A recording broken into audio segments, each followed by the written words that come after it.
Yo, what the business is? This your dog QP, representing Ill to the Streets. Today, we got a very special interview. The homie OnSight Deeda, representing OnSight Records, came all the way from Abbeville to chop it up with us. He's a very high-profile artist. He had a lot going on in the past.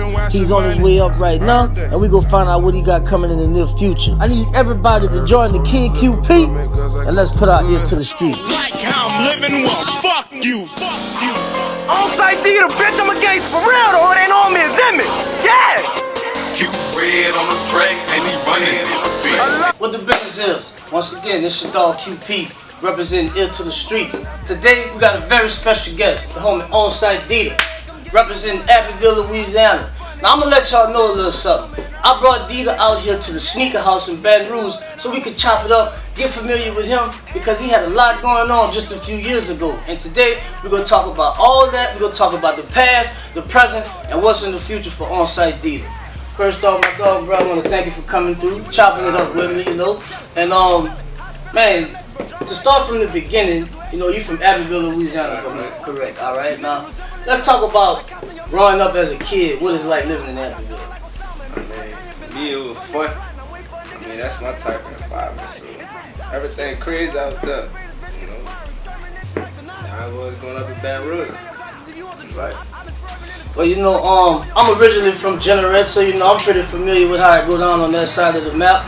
Now, to most people, they might say Abbeville. What is that? You know, I know you say it's wild on that. Just give them a little idea of what type of shit happened in Abbeville right now. I mean, you know, just last night, nigga got chopped 30 shots in the car. So, and that's some everyday type shit. So at the same time, that's what I was saying growing up. So you know how that goes. Right. A couple of years ago, man, I'm at home chopping it up with my family, you know, and Crime Stoppers alert come across the television, man. The Gremlin Street Gang is responsible for hundreds of violent crimes, murders, armed robberies, witness intimidation, burglaries, drug trafficking, extortion, and brutal beatings. From our way, we used to seeing Crime Stoppers. That shit happen every day, every week. They looking for somebody different. But this particular time, it was very unique, you know. Every one of these animals is most definitely armed and dangerous. He was talking about a specific group of people, and in the bulk of his address, he made mention of you. Darren Carter, you think men like these are afraid of an uneducated, 125-pound punk like you that's never won a fair fight in your life and holds your gun sideways? Young man, I'll meet you on solid ground anytime, anywhere, light or heavy. Makes no difference to me. You won't walk away. And you know, based on the things that he was saying, it sounded like he had some kind of personal vendetta against you. So if you could take us back to when you first found out about that and how it made you feel to know that that major address was made in regards to you specifically. That day, look, I'm chilling in my girl house. So I walk in the room, she crying. I'm like, man, what's wrong? She like, man, like, just go turn yourself in. I'm like, man, what's wrong? You know what I mean? So she like, show me the video and shit. I just started laughing. I thought it was funny.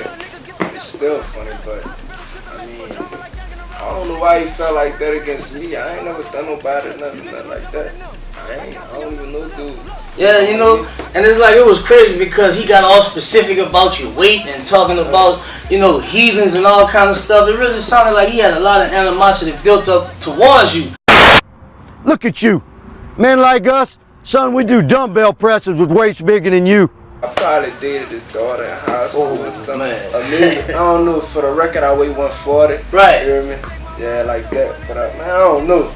Dude tore up, and I'm tore up with him. So, the Gremlin Street Gang. Right. Man, like I said, I'm from that area, so I done heard through the L about some cats from that side of the map putting in some work, had a lot of people shook. Right. You know what I'm saying? So if you know anything, not saying that you do, but if you have any intel or know anything about the Gremlin Gang, you know, talk a little bit about that and what that meant to that area and why they were so feared at that time. I don't know. All I know is Gremlin Gang, that was a rap group. And from us, that was me and my partners that grew up from dirt together, me and my cousin them. So, and they just made it out from what they wanted it to be. I guess, you know, shit happening. And not to say we had nothing to do with it, but fuck, we getting the blame for everything. Right. Like I said, when no gang is a rap group, they labeled us what the fuck they wanted to put it at. So that's what it is. I encourage every citizen watching this to look into your own heart and find the American courage that conquers all evil.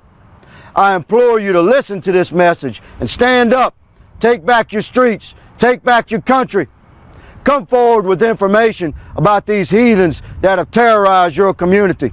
Let's go to the day, you said that your girl was scared, she was crying, she wanted you to turn yourself in. From that moment up until the time you turned yourself in, what was running through your mind? Really, I was on a property bond, so I couldn't let my people probably get took. Everyone for that, I wouldn't go in. You took them on that ride? Yeah, I wasn't fucking with that. Right. How long did you actually have to sit in jail for everything that you was involved in? Like a little over a year and a half.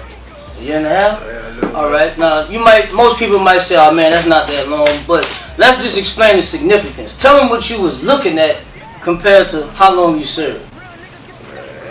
They say 50 and up, you know what I mean? Damn. So then I had other charges and shit, so like I ain't know when I was coming home. Then I'm saying, I'm around niggas who got life and shit. One of my best partners in the camp, you hear me? He had life in the feds, life, no parole. You hear me? Doing the state time, finishing that going to the feds. So I'm around niggas like this. I ain't number 18 up there, so. Damn. Now another thing I want to touch on, like, outside of the Crime Stoppers video, I started seeing you all over the internet. I think I seen the online video, man. You had Cardi B shouting you out. I seen Bill O'Reilly and Nancy Grace talking about, like how that felt to see that you was getting that kind of publicity coming from Abbeville. See, like at that time I looked at it like, man, what the fuck, Nancy Grace? Yeah, that's serious. Ain't never getting out of jail. That's how I was feeling. Right. You know? Now, let's fast forward to once you came home. Like, I've been paying attention to you a little while when everything was going on and immediately following your release. And it's like, dog, as soon as you came home, man, you was on ticket after ticket after ticket doing music. You know what I'm saying? So, did your time away motivate you to want to get stronger in the music? I mean, that's really what to be honest, like in jail, I really ain't have it on my mind to come home and rap. I'm thinking like, man, I give up this shit. How to let my people and shit, like, man, we got too much invested into this shit for me to just throw it away. They telling me I got the ticket right now, so I feel like for me to just throw all that away, that'll be selfish of me. But fuck, whatever gonna work for me and mine, so that's what I'm gonna do. I'm gonna roll with it. Real talk. Now let's get into the music, man. When you first came home, you was making some music, and I think one of the first songs that I actually really started rocking with was the one that you had a feature with Mr. Kane called Let's Ride. Yeah, OnSight, we got Kane in this bitch. What up? What up? Yeah, Sinister on the track. I ain't gon' follow on no nigga, I just walkers on a nigga. Don't you jump up in his car, cause ain't no cover for a nigga. Let's ride, a motherfucker, let's ride. What that process was like, and how that song came about, because personally I think that song hard as a motherfucker. Right. Really, fuck, I ran into dude to the studio and shit. So we jammed up and shit. He told me, he fucking with a nigga and shit like that. So fuck, I'm like, fuck, if you got time, we gonna jump into you. Like, we're fucking right, let's do it. Jumped in that bitch, knocked it out. Shit like that. So as far as the feedback from working with a major Baton Rouge regional artist that he also had a high profile case, like how did that feel vibing with somebody of that caliber from a different city, Yeah, it felt good, cause before like all this shit, before I was really even into the rap and hard and shit, that's what I was listening to. So when I was really out of my mind, so I'm listening to him and shit like that, man, my partners, that was one of my favorite rappers. So for me to be in the year with him working and shit felt good. Right. Another song I want to talk about is the song Testimony. Yeah, free chase your nigga can't fuck with me. Cut up with no stop. Watch the body drop. Look, I'm in this bitch with Max Payne, man. Free the whole team. We ain't no gang, you hear me? 3 rounds, fuck a purpose. Kid, chick, what up? Right. From what I understand, that was a song that if you could have chose, you wanted everybody to pay close attention to that song right there. Let's talk about that a little bit. Man, I wrote that bitch in 10 minutes. I really put my heart into that bitch, dude. Every bar I'm spitting in that song is how I'm really feeling and what I'm going through. And if I say fuck you in that song, I meant that. They call me OnSight, I don't play like that. And if a nigga try me, I'ma spray that gas. I got that zipper on my face cause I earned that tech. A nigga going tip for tap, you gotta earn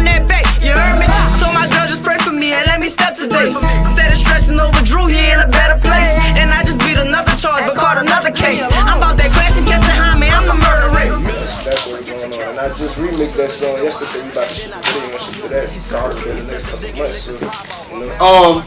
Another man, I'm telling you, bro, I've been fucking with your shit, man. I'm gonna talk about a little more music because outside of the negative shit, you know what I'm saying, that was attached to your name. You're doing music, you're developing a fan base, and we want to spotlight that. You know, that's the whole purpose of Ill to the Streets. We want to know what's popping in the streets. We ain't no repost everybody's shit. You know, we come find you, we chop it up with you, and we let everybody else know what is hitting for in the streets of Louisiana. Another song I want to talk about is I'm a Gangster. I'm out on born and I still run with that gun. Can't let you take my mama, someone in the head, come get your one. Like, I step for fun and you ain't coming, I come in. I'm retarded if you come, yeah. Bitch, you know that I'm a gangster, gangster.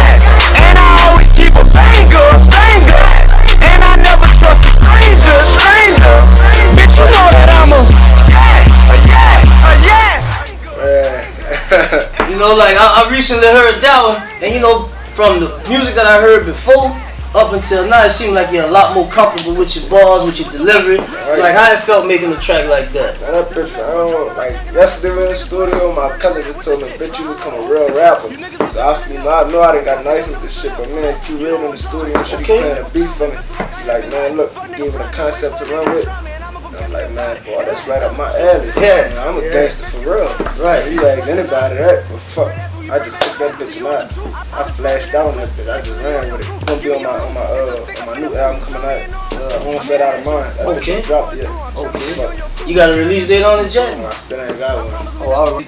Who are some artists that's like on the mainstream or the independent level that you kind of look to that for inspiration? People, they kind of music kind of inspire you to go hard and make the best music you can. Really, I don't, you know, when I ride my car, I listen to silence. You don't listen to music? So where you find your creativity to make your music? Streetz. The streets. Like, you know, doing radio interviews and shit, they be like, what artists inspire you to? I tell them my manager tell them, man, I don't listen to nothing in my car, I listen to silence and think. Right, you hear me? But shout out my nigga G-Nate, you hear me? He supported me. Shit. Yeah, we fuck with G-Nate. Yeah, we fuck with G-Nate and Tyreek, man. Y'all gotta come sit down with us too. Now, the singer, my little Mexican. Watch my Mexican niggas, man. Oh, it's on for life. Crossing that border, he's taking my orders. Watch my Mexican, he's selling that plexiglass. Don't come when we station that. Put a hole in your fitted cap. Put a bitch 5 feet, but he carry a bigger strap. Yeah.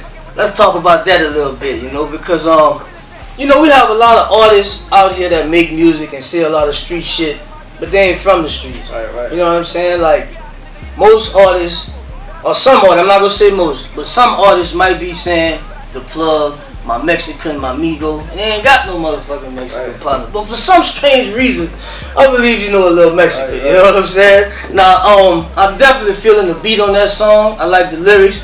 If you want to talk about that a little bit, you know, you can tell them what they can expect from that track. Man, that bitch straight. Every ball in the song, like the whole song, I'm coming with straight hot shit back to back to back. You really gotta listen to what I'm saying, cause I'm spitting some real shit on this bitch, you hear me?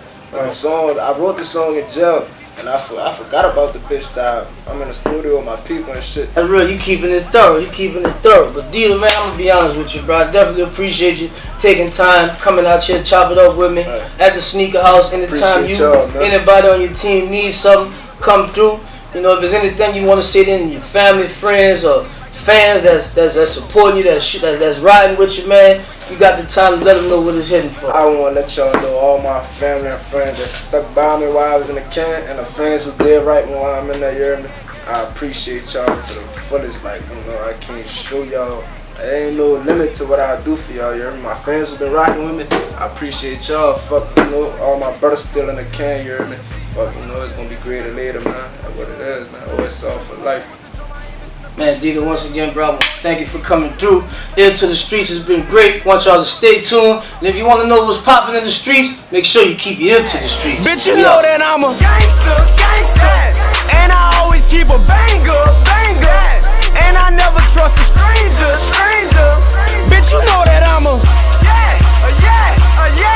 bitch, I'm a stepper, run up on you with the weapon. Real nigga get to selling, convicted felon. Hospital sent the message, bro. Drama like gang and the wrestlers. You niggas do extra, really with the shit. Like unload a whole for the clip. You niggas resembling them, like cops and y'all members to them. Look, you don't want drama.